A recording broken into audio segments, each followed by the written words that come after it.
여러분 안녕하세요. 믿고 보는 원불대 불교 대백과 원영입니다.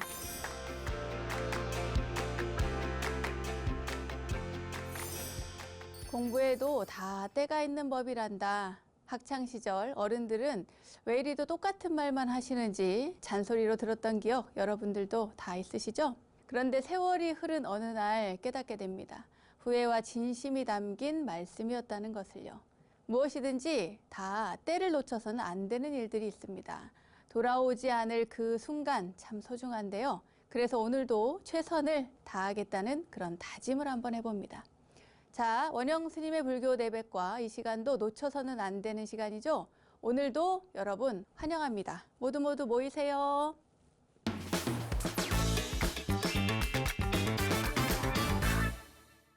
알고 보면 약이 되는 수많은 불교 이야기들과 불교 지식을 내 안에 원영 스님의 불교 대백과 지식인 시간입니다.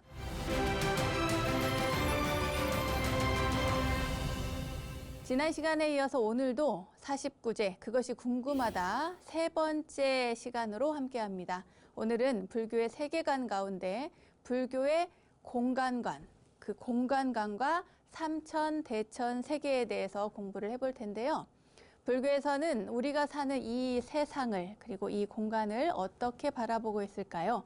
자, 오늘 지식인 시간을 통해서 그 답을 찾아 떠나보겠습니다.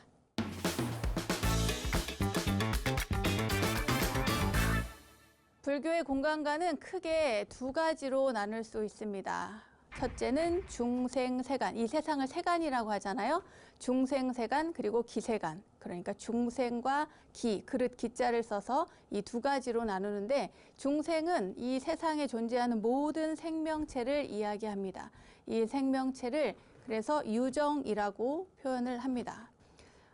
이 공간관은 말하자면 쉽게 말해서 어느 공간에 살아있는 생명체와 그리고 그 생명체를 지탱하고 있는 이 환경 그리고 공간 이것을 포함해서 이 두 가지로 나누는데요. 그래서 중생세간과 기세간이라고 표현을 하는 겁니다.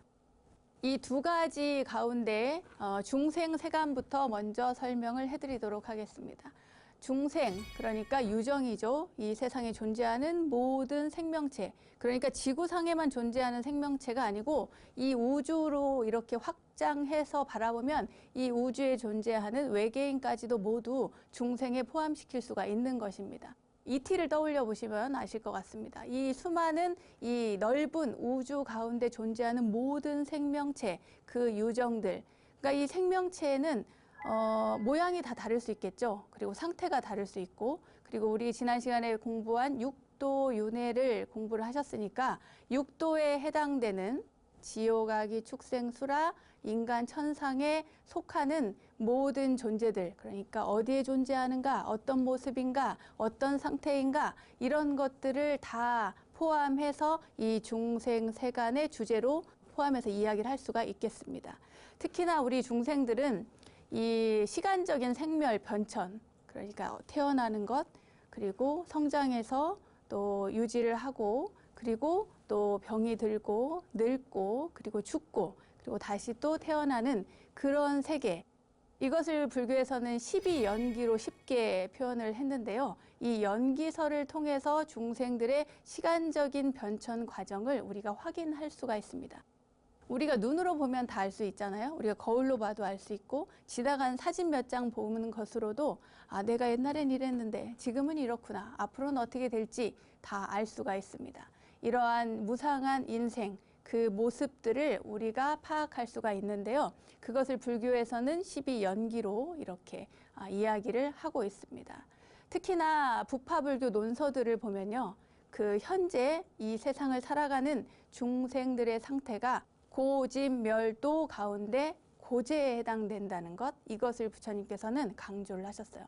그리고 이것이 2600여 년 전 그 인도 땅에서, 고대 인도 땅에서는 너무나 많은 사람들에게 그 납득이 되고 수긍이 갔던 겁니다. 사실 이 시대를 살아가는 현대인들은 특히나 이제 또 선진국 반열에 오른 대한민국 서울에 살아가는 분들 같은 경우에는 또 나름 뭐 지금 사는 거 난 행복한데 이렇게 생각할 수도 있겠습니다만 2600여 년 전에 인도 땅, 지금도 인도 땅에는 수많은 그 차별 제도가 있어서 엄청 힘들어 하잖아요. 근데 2600여 년 전에 인도 땅에는 그 시달타 태자가 성문 밖을 나갔을 때 바라본 세상은 너무나 끔찍했습니다. 죽음이 있고 병든 사람이 있고 늙음이 있고 그리고 약육강식, 새가 날아와서 벌레를 잡아가는 그런 모습들까지 이 인간이 바라봤을 때 너무나 고통스러운 세상이 눈앞에 펼쳐졌던 거예요. 그러니까 출가한 이후에 수행을 하고 깨달음을 얻으신 다음에 많은 중생을 제도할 때 고부터 시작을 합니다. 고.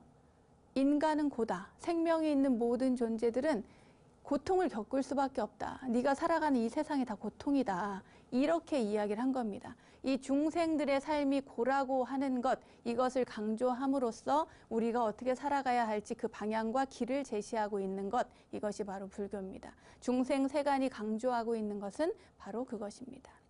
자, 그 다음 기세간으로 넘어가겠습니다. 기세간은 그릇깃, 그러니까 중생, 유정들이 거주하는 장소, 중생들을 담고 있는 이 세상, 이 우주, 이 세계, 이 모든 것을 기세간이라고 말을 할 수가 있겠습니다. 놀라운 것은 불교에서 말하는 이 구조, 기세간의 구조나 형성, 소멸 이런 것들이 현대 과학에서 이야기하는 것과 너무나 닮아 있다는 것입니다. 이 기세간의 구조 오늘 자세히 설명을 해드릴 텐데요. 그 옛날 부처님께서 말씀하신 장아함경 구사론 등의 초기 부파 불교 논서 등 경전에서 많이 설해지고 있는데 이 논서들 또 경전들에서 설해지고 있는 이것들을 따르면 이 우주법계는 삼천 대천 세계로 이루어져 있다 이렇게 이야기하고 있습니다. 이 하나의 삼천 대천 세계는 바로 한 사람 한 명의 부처님의 교화 영역이기 때문에 우리가 이 경전을 보면 일불국토, 일불찰 이런 말이 나오잖아요. 일불토 이것이 모두 같은 말입니다. 이 모든 이 불국토, 하나의 불국토라고 하는 것이 결국은 한 부처님이 제도하고 구제할 수 있는 영역으로서 삼천 대천 세계를 말한다. 이렇게 기억을 하시면 되겠습니다. 이 기세간은 삼천 대천 세계를 이루는 기본 구성 단위를 먼저 일세계라고 하는데요. 일세계를 그냥 일세계라고 하지 않고 일소세계, 작을 소자를 써서 일소세계라고 이야기를 하고 일수미세계 또는 일사천하라고 합니다. 왜냐하면 이 나중에 그림으로 저희가 자세히 보여드릴 텐데요. 이 세계 하나의 수미세계는 수미산을 중심으로 해서 사천하가 있거든요. 그래서 그렇게 이야기를 합니다. 일수미세계라고 하는 명칭은 기본 구성 단위를 이루는 한 세계의 중심이 바로 설산, 히말라야산, 수미산을 중심으로 하기 때문에 붙여진 명칭이다. 이렇게 기억을 하십시오. 그리고 이 주변에는 사천하가 있어요. 사천하. 그러니까 하늘도 있고 강하자를 쓰긴 하지만 바다를 형성하고 있습니다. 일사천하라고 하는 명칭은 기본 구조 단위를 이루는 구성 단위를 이루는 일세계에 인간을 중심으로 한 4개의 대륙이 있는 것에 그러니까 근거한 명칭입니다. 동쪽에는 동승신주, 서쪽엔 서우화주, 남쪽에는 남선부주, 북쪽에는 북구로주 이렇게 4개의 대륙이 있는데 이것을 통칭해서 사대주 또는 사주, 사천하라고 합니다. 절에 가서 기도하시는 분들, 절에 자주 가시는 분들은 잘 아실 텐데요. 스님께서 축원할 때 거기에 이제 우리 절 사찰 이름을 이야기할 때 이렇게 이야기를 합니다. 시사바세계, 남선부주, 동양, 대한민국, 뭐 서울 어디 뭐 부산 어디 이렇게 하는데 반드시 여기 할 때 시사바세계 남선부주라고 이야기를 합니다. 남선부주. 왜냐하면 우리 인간들이 살고 있는 이 지구가 있는 곳이 바로 남선부주이기 때문에 그렇게 표현을 하는 겁니다. 가서 귀 기울여서 잘 들어보시기 바랍니다. 이 삼천대천 세계를 이루는 기본 구성 단위를 아까 말했죠. 일세계, 일소세계 또는 일수미세계 또는 일사천하라고 한다고요. 다시 한번 요약해 드리도록 하겠습니다. 기세간은 우주의 공간적인 구조와 그리고 그 공간의 생멸 변천을 이야기합니다. 아까 중생세간은 이 중생, 생명체와 이 생명체의 생멸변천을 이야기한다고 했잖아요. 이 기세간 같은 경우에는 생멸변천이 바로 성주괴공으로 이루어져 있습니다. 그러니까 이 우주, 삼천대천 세계의 시간적인 생멸변천과 유전, 그리고 우주의 윤회를 말하는 성주괴공, 이것을 이야기를 하는데, 성이라고 하는 것은 이루어졌다는 거예요. 처음 탄생했다는 겁니다. 생성했다는 거죠. 지금 과학에서는 빅뱅이라고 하는 것을, 최초의 큰 폭발, 대폭발이 있어서 그 이후로 우주가 점점 팽창되고 형성되었다라고 이야기를 하고 있습니다. 그리고 그 우주가 형성되면서 평창되고 유지되어가는, 존속되어가는 것을 주라고 이야기를 했습니다. 저희는 지금 주에서 괴로 가는 상태죠. 괴라고 하는 것은, 성주괴공의 괴라고 하는 것은 파괴되어 가고 있다는 겁니다. 이 우주가 파괴되어 가고 있다는 거예요. 어떻게 생각하면 환경이 파괴되는 것을 이 괴로 보셔도 되고요. 크게 봤을 때는 팽창이 계속되긴 하지만 그럼에도 불구하고 어느 쪽에서는 계속 또 파괴가 이루어지고 있다는 것, 이렇게 생각을 하시면 되겠고, 이 파괴가 계속되다 보면 결국에는 모든 것이 다 흩어져 버리는 공의 세계로 들어가게 됩니다. 그런데 우주라는 건 재미있는 것이, 이 공의 세계로 모든 것이 다 흩어져 버리면 다시 그곳에서 이룰성, 다시 생성되는 무엇인가가 이루어진다는 겁니다. 그래서 성주괴공이 반복적으로 일어난다는 거예요. 자, 우리가 이제 살아가는 세상, 이 세상에 대해서 이야기를 할 건데요. 이 세상에 대한 이야기는 결국 인간이, 우리가 지금 존재하고 있는 이곳, 바로 욕계, 특히나 지구, 또 인간계에 대한 이야기를 해드려야 되잖아요. 그래서 그것이 이 갖추어져 있는 구성에서 중심이 되는 곳을 먼저 설명을 해드리도록 하겠습니다.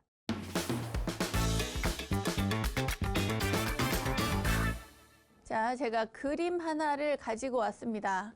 동서남북 보이시죠? 동서남북. 이게 아까 제가 말씀드린 사천하에 대한 이야기입니다. 그 가운데 저희는 지금 남쪽, 남선부주에 살고 있습니다. 말하자면 여긴 표시가 안 돼 있는데 대륙이 하나씩 있다고 보시면 되겠습니다. 이곳 동쪽, 북쪽, 서쪽 다 대륙이 하나씩 있습니다. 그 가운데 남선부주를 지구라고 보시면 되겠습니다. 그러니까 이 불교에서 말하는 세계의 구성은 가운데 수미산이 있죠. 수미산을 엄청 크게 그렸습니다만 작은 수미산을 이 세상의 중심으로 보고 있습니다. 그리고 이 수미산, 여기엔 표시가 안 돼 있지만 이 밑에 파란색이 있잖아요. 이게 다 바다입니다. 그리고 그림으로는 안 나와 있지만 이 바다 사이사이에 산들이 있어요. 산들. 그 산들이 무려 9개가 있습니다. 수미산을 비롯해서 9개가 있고 그 사이사이에 바다가 있기 때문에 그것을 구산파래라고 하는데, 그 전에 먼저 이 전체적인 구성을 이야기를 하자면, 가장 아래는 이 동서남북을 둘러싼 바람, 이 바람이 윤을, 그러니까 바퀴 모양의 형태를 이루고 있다고 해서 풍륜이라고 합니다. 풍륜. 이 전체적인 가해를 전부 풍륜이라고 하고요. 그 다음에 물이 있습니다. 이 물이 있기 때문에 이곳을 수륜이라고 합니다. 물이 감싸고 있고, 그러니까 가장 밖에는 바람이 감싸고 있고, 그 다음에는 물이 감싸고 있고, 그 다음에는 뭐가 있겠어요? 네, 땅이 있겠죠. 이 땅을 저희 불교에서는 금륜이라고 합니다. 금륜. 그 땅이 있고 그 땅 위에 바로 수미산이 있는 겁니다. 그래서 이렇게 삼륜을 이야기하고요. 여기에 공륜까지 더해서 사륜이라고 표현하기도 합니다. 그리고 전체적으로 볼 때는 욕계천, 색계천, 무색계천이라고 되어 있지만 사실은 욕계천은 요 밑에까지 전부 포함해서 전부 다 포함해서 욕계에 해당이 됩니다. 네. 이해가 가셨습니까? 네, 수미산에 대해서는 잠시 후에 더 자세히 짚어드리도록 하겠습니다. 아무튼 이러한 수미 세계가 무려 1000개가 있으면 소천세계라고 합니다. 소천세계. 조금 아까 보여드렸죠? 이 수미산과 함께 전부 다 사대주도 이야기를 했고, 그리고 구산파래도 이야기를 했고, 그 중심에 수미산이 있고, 그 위에 또 뭐가 있어요? 욕계, 색계, 무색계의 그림이 쫙 그려져 있는 모습 기억이 나시죠? 이러한 세계가 1000개가 있으면 소천세계라고 합니다. 이것이 전체가 다 있는 거를 일천세계라고 하잖아요. 이게 1000개가 있으면 소천세계. 그리고 이 소천세계 1000개가 모여서 중천세계가 되고 중천세계 1000개가 모여서 바로 대천세계라고 합니다. 이와 같이 이 천이 3번 중첩된다고 해서 이것을 삼천대천세계라고 하는 겁니다. 이러한 삼천대천세계가 말하자면 우주, 즉 우주 법계를 이루는 것이죠. 조금 엄밀히 말하면요, 이 수미세계가 10억 개, 손가락을 어떻게 표현해야 될지 잘 모르겠습니다만 10억 개가 모인 것이 바로 하나의 우주인데, 불교의 우주론에 따르면 대천세계, 즉 우주는 실제로는 1수미세계, 그러니까 1세계가 1100억 개가 된다는 겁니다. 10조 개가 모인 거예요. 10조 개. 상상이 안 되는데 아무튼 그래서 저희가 1000개의 세계가 100억 개 모여 있다. 이래가지고 1100억 화신이라고 하는 겁니다.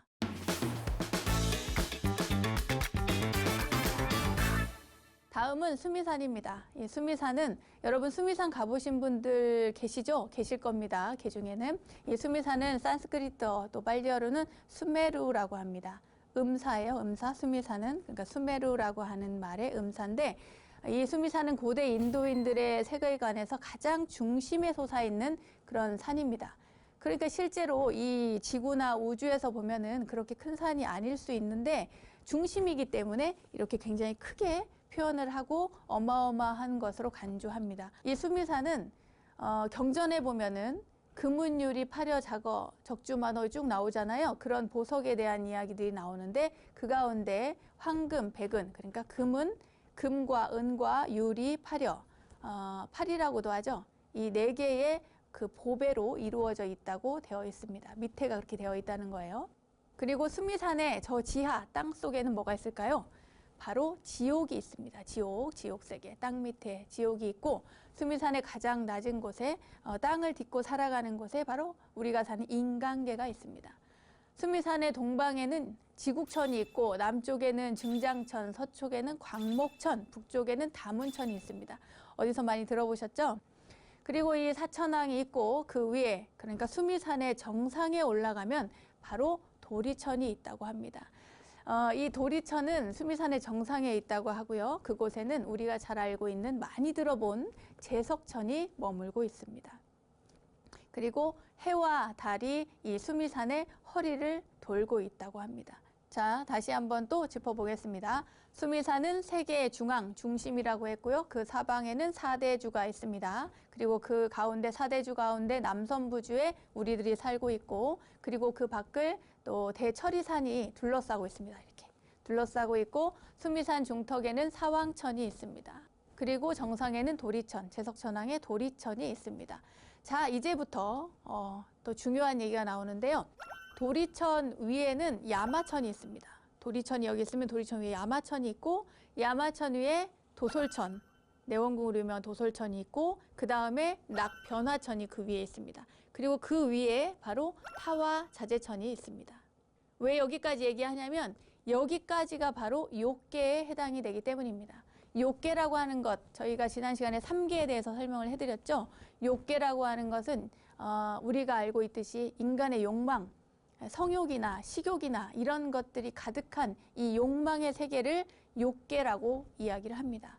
그 위로, 이 위로 초선천, 이선천, 삼선천, 사선천, 색계, 또 무색계가 있는데 이것이 또 일사천하가 되겠습니다. 이런 일사천하 1000개를 합한 것이 바로 일소천세계. 헷갈리시죠? 일소천세계를 또 1000개 합한 것을 뭐라고요?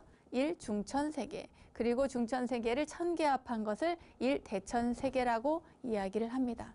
자, 지금까지 기세관에 대한 이야기를 해드렸는데요. 그러니까 말하자면 우주의 전체적인 구조에 대해서 말씀을 드린 겁니다. 이것이 제가 그냥 드리는 말씀이 아니고 다 경전에 근거해서 드린 말씀이거든요. 그래서 장암경에 나타난 우주의 전체적인 구조에 대해서 다시 한번 짚어보도록 하겠습니다. 장암경 제18권 연부제주품에 보시면 이런 이야기가 나옵니다. 부처님께서 모든 비고들에게 말씀하셨다. 하나의 해와 달이 사천하를 두루 돌면서 광명을 비추고 있는 것과 같은 그런 세계가 무려 1000개나 있다. 이런 이야기를 하셨어요. 너무 놀랍지 않습니까? 이건 굉장히 중요한 얘기인데 왜냐하면 과학적으로도 굉장히 증명이 많이 되거든요. 이 태양이 저 하늘에 하나가 있는 것으로 우리는 인식을 하고 있지만 과학적으로는 이 우주에는 수많은 또 지구 같은 별도 있고 수많은 행성이 있고 거기에는 또 수많은 태양이 있다고 합니다. 그런데 여기 부처님께서 무려 2600여 년 전에 그런 세계, 이 광명을 비추는 이 세계가 무려 1000개나 있다고 한 거예요. 그리고 이 1000개의 세계에는 1000개의 해와 달이 있고 이 1000개의 수미산을 여기서는 수미산 왕이라고 표현되어 있어요. 경전에는 가장 높은 산이기 때문에 가장 중심이 되는 산이기 때문에 수미산 왕이라고 이렇게 경전에 표현이 되어 있는데 이 수미산과 또 사천하, 4000개의 사천하가 있고 또 4000개의 대천하가 있고 4000개의 바닷물이 있고 뭐 이런 것들이 쭉 있다고 이 아함경에 분명히 말씀을 하고 계십니다. 그럼 지금부터 33천에 어떤 것들이 있는지 우리가 천상의 이름을 한 번쯤 들어보면 좋을 것 같아서요. 여러분들께 알려드리도록 하겠습니다. 먼저 첫 번째 1번입니다. 선법당천입니다. 선법당천.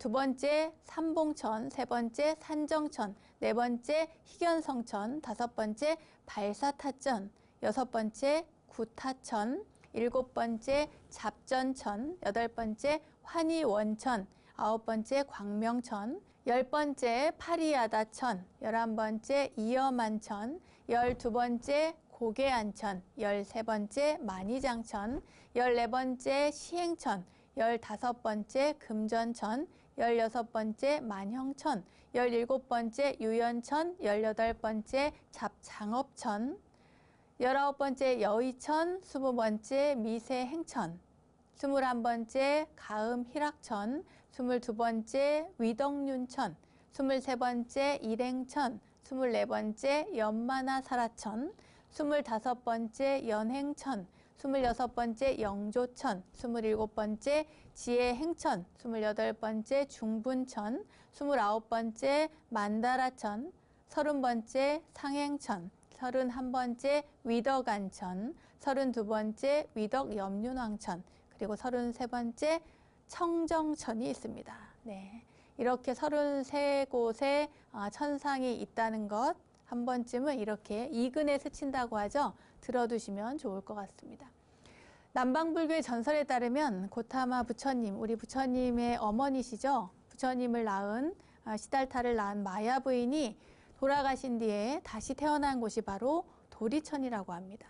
고타마 부처님께서는 완전한 깨달음을 얻으신 후에 얼마 지나지 않은 때에 이 도리천에 올라가셔서 어머니 마야 부인을 위해서 석 달 동안 설법을 하셨다고 그래요. 그리고 그 기간 동안 잠시 지상에 내려와서 10대 제자 가운데 지혜제일인 사리불에게 그 설법의 요약을 다시 한번 해주셨다고 합니다. 도리천은 바로 부처님의 어머니인 마야 부인이 다시 태어난 곳이라고 기억을 하시면 좋을 것 같고요. 그 다음은 야마천입니다. 그 위에 있는 천이죠. 야마천. 음역하면 수야마천이라고 합니다. 네, 수야마천, 연마천이라고도 하죠. 연마천. 유격천 가운데 제 세 번째 하늘이죠. 천상인 야마천은 이 시시때때로 대부분 쾌락과 상응하는 그런 하늘이래요. 좀 놀랍죠? 아직 쾌락이 남아있는 곳입니다. 야마천은 다른 이름으로 연마천이라고도 하는데 바로 수시로 이 쾌락, 낙을 받는다고 해서 또 시분천이라고도 합니다. 때때로, 때시자를 써서 시분천이라고도 합니다. 이 천상의 세계, 이 하늘나라는 도리천 바로 위에 있는데 공간의 의지에서 있다고 해서 공거천이라고도 부릅니다. 이곳에 태어날 수 있는 사람은요, 아무나 태어나는 게 아니고 전생에 인간으로 있을 때 착한 일 많이 하고 또 언행이 부드럽고 마음으로 생각하는 것이 항상 옳고 정당해서 일거수일투족이 항상 그 선행으로 일관된 사람이어야 된다는 거예요. 다음은 도솔천입니다. 도솔천은 귀에 익으실 겁니다. 또 도솔천 내원궁에서 귀에 익으실 텐데 이 도솔천은 도사다천이라고 합니다. 도사다천. 도사다천뿐만 아니라 또 도사타천이라고도 하고요. 도솔다천이라고도 하고 또 도솔타천이라고도 합니다. 도술천이라고도 하고 이름이 굉장히 많아요. 묘족천, 지족천, 희락천, 굉장히 많습니다. 유격천 가운데 제4천인 도솔천은 대개가 자기가 하는 일에 만족하는 그런 마음을 내는 하늘이다라는 뜻입니다. 이곳은 이제 내원과 외원으로 구분이 되어 있는데요. 석가모니 부처님께서 옛날에, 그러니까 전생에 보살일 때, 그때 당시에 머무르면서 내가 이제 지상에 태어나서 인간의 몸을 받아서 이제 성불하기를 기다렸던 곳, 그곳이 바로 도솔천입니다. 지금은 누가 계실까요? 바로 미륵부처님이 되실 미륵보살님이 머물고 계십니다. 다음에 지상으로 내려갈 시기를 기다리고 있다고 보시면 되겠습니다. 이곳이 바로 내원이고요. 외원은, 그러니까 내원궁이라고 하는 것이 바로 지금 미륵보살님이 머물고 계신 곳입니다. 외원이라고 하는 곳이 있는데 이 외원에는 수많은 천인들이 만족하면서 즐거움을 누리면서 살고 있대요. 이 천상에 도솔천에 아무나 갈 수 없겠죠. 도솔천에 가려면 얼마나 착한 일, 좋은 일을 많이 해야겠습니까? 그리고 또 미륵부처님과 미륵보살님과 연결이 되어 있기 때문에 그런 좋은 일들을 많이 해야 되겠죠. 그리고 그곳은요, 칠보로 이루어져 있고 광명으로 장엄이 되어 있다고 합니다. 그리고 좋은 일을 굉장히 많이 하고 착한 일 많이 하고 사홍서원을 늘 잊지 않고 살으라고 끊임없이 그 사홍서원이 흘러나온다고 하네요. 이 천인들은 그 소리를 듣고, 도솔천에 사는 천인들은 그 음악 소리를 듣고 보리심을 낸다고 합니다. 도솔천 하면요, 또 이분을 빼뜨릴 수 없습니다. 뭐냐면 석가모니 부처님의 전생인데요, 호명보살입니다. 호명보살. 부처님께서 호명보살로서 이 땅에 내려오셔서 마야 부인의 옆구리로 들어갔다고 하잖아요. 그 얘기를 잠깐 해드리겠습니다. 석가모니 부처님은 생애를 통해서 보살의 길을 걸으시다가 마침내 가섭불의 가르침 밑에서 밝고 깨끗한 수행을 닦아서 목숨을 마친 뒤에 도솔천에 태어나셨어요. 일생보처, 그러니까 일생 동안 좋은 일을 많이 하신 분, 그리고 한 생만 지나면 부처님이 되시는 분을 일생보처 보살이라고 합니다. 그러니까 한 생 남은 거예요. 그 한 생을 어디서 보내느냐? 도솔천에서 보내게 됩니다. 석가모니 부처님이 되실 이 보살님이, 그러니까 도솔천에 태어나자 육천의 천인들은 물론이고 색계의 천인들과 수많은 아수라들까지도 모두 기뻐하고 찬탄했대요. 이 보살을 그때 당시에 많은 천인들이 호명보살이라고 불렀다고 합니다. 보호할 호자에 밝을 명자를 썼습니다. 이 호명이라는 것은 말 그대로 진리와 생명의 밝은 빛을 잉태하고 보호한다는 뜻이에요. 밝을 명자를 쓴 이유입니다. 도솔천의 수명은 인간 세상에 약 56억 7천만 년에 해당되는 사천세라고 하는데요. 대부분의 천인들은 이 수명을 다 누리지 못한다고 합니다.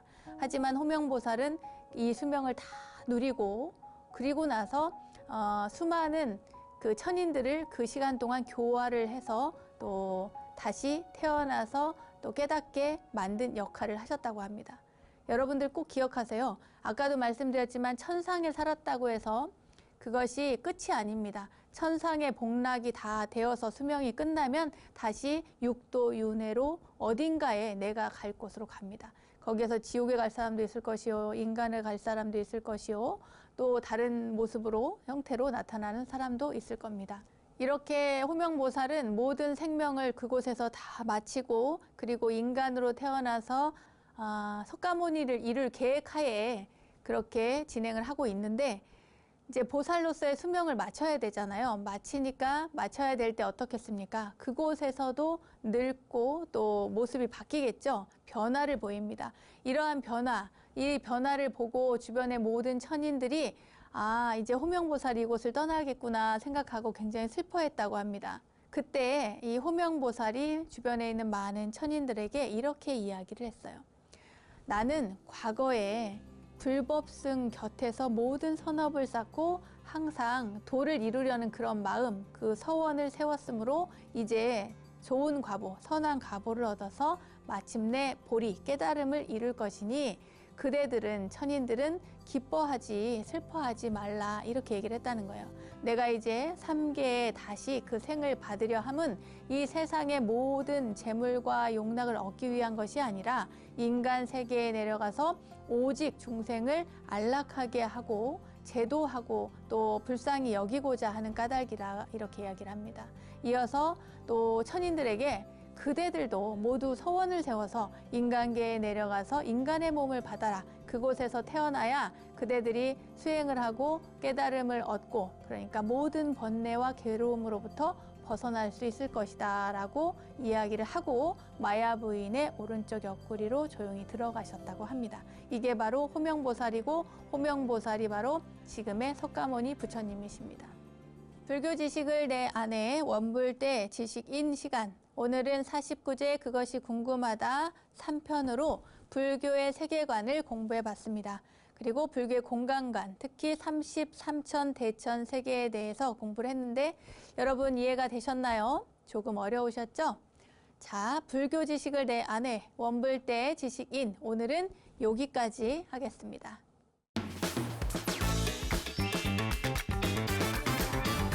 저절로 알게 되는 사찰 이야기, 오늘은 이절로 아니 저절로 시간입니다.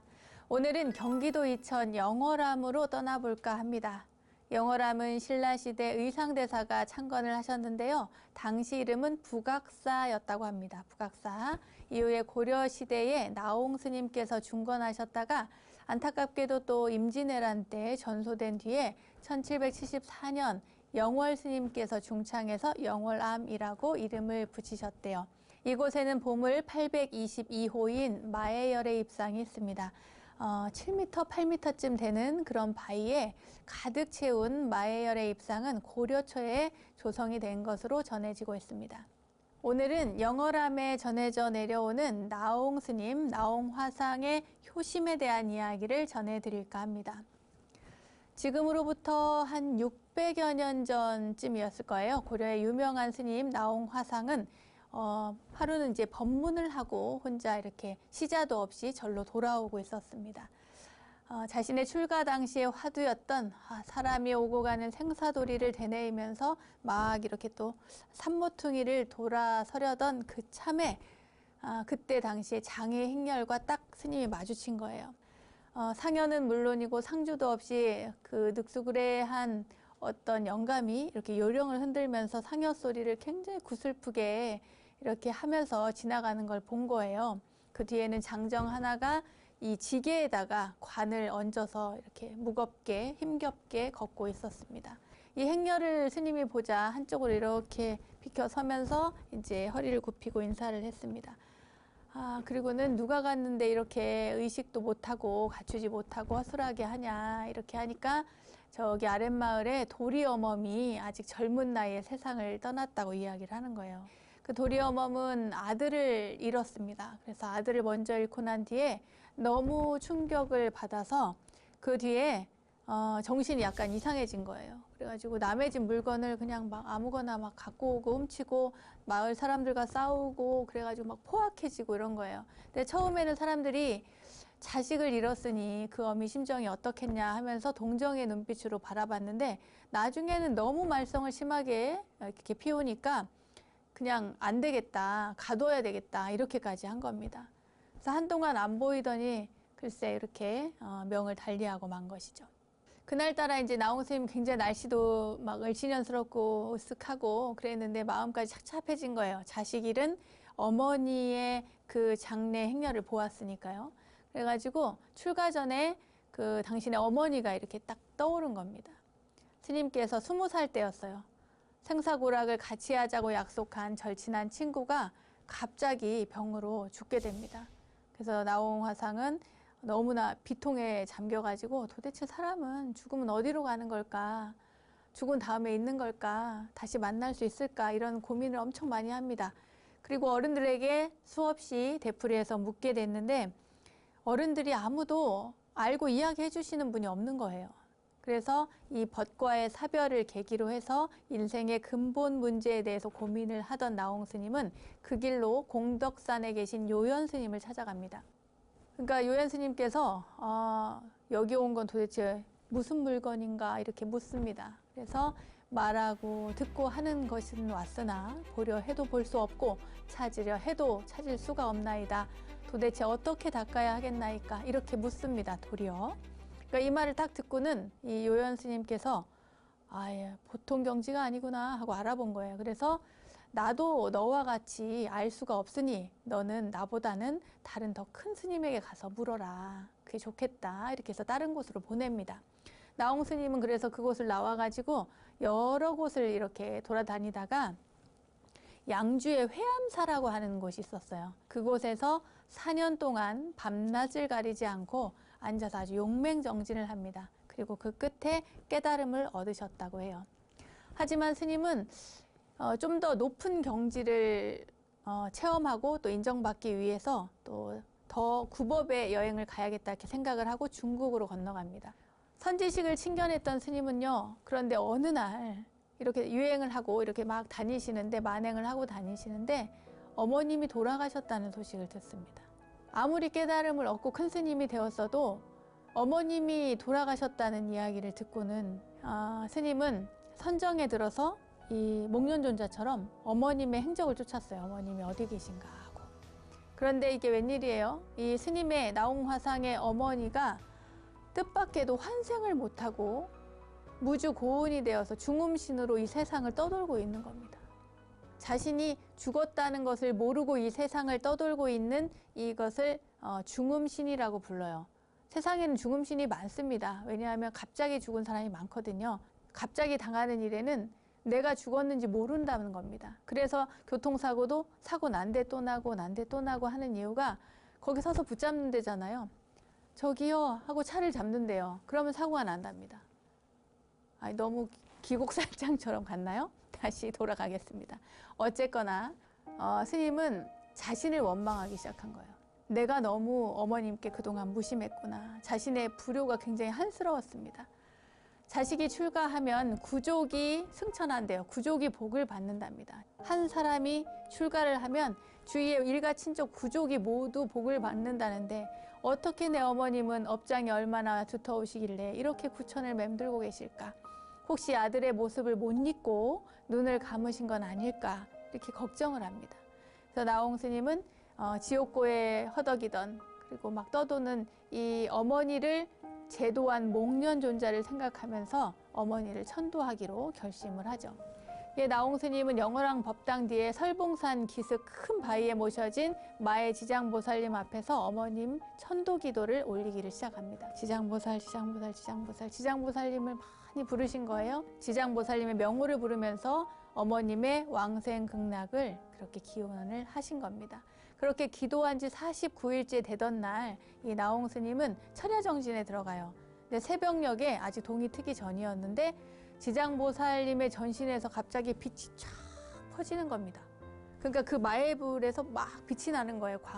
광채가. 너무나 아름다운 광채가 보여서 이렇게 고개를 깜짝 놀라서 이렇게 쳐다본 거죠. 쳐다보니까 지장보살님 눈에서 이렇게 주르륵 눈물이 흐르는 겁니다. 이렇게 빛을 발하는 지장보살님 눈에서 눈물이 나는 거예요. 고통받는 지옥 중생 때문에 지옥 문전에서 눈물이 마를 새 없다는 지장보살님이 어머니를 천도하며 기쁨의 눈물을 흘리는 것만 같았어요. 이건 슬픔의 눈물이 아니라 기쁨의 눈물이었던 거예요.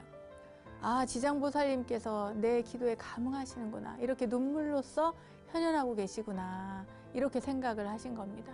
그래서 어머님이 이렇게 좋은 곳에 가시겠구나 생각을 해서 어머니께 이야기합니다. 어머니, 이제 아들에 대한 그 마음을 다 거두시고 섭섭했던 마음도 그리움도 다 거두시고 이제 편히 극락에 드십시오 라고 이렇게 기도를 하는 겁니다. 이 기도를 마친 나홍 스님은 입정을 하고 이미 천도된 어머니를 이렇게 보게 되는 거죠. 그 이후부터 영월암 지장보살님 앞에는 선망 부모의 왕생극락을 빌면서 자신의 업장을 소멸하라는 기도객들이 아주 끊임없이 오고 있다고 합니다. 나홍 스님은 영월암에서 무려 14개 14안거를 성만을 하시고 그곳에서 후학들을 많이 가르치고 또 신도들도 많이 교화를 하셨다고 합니다.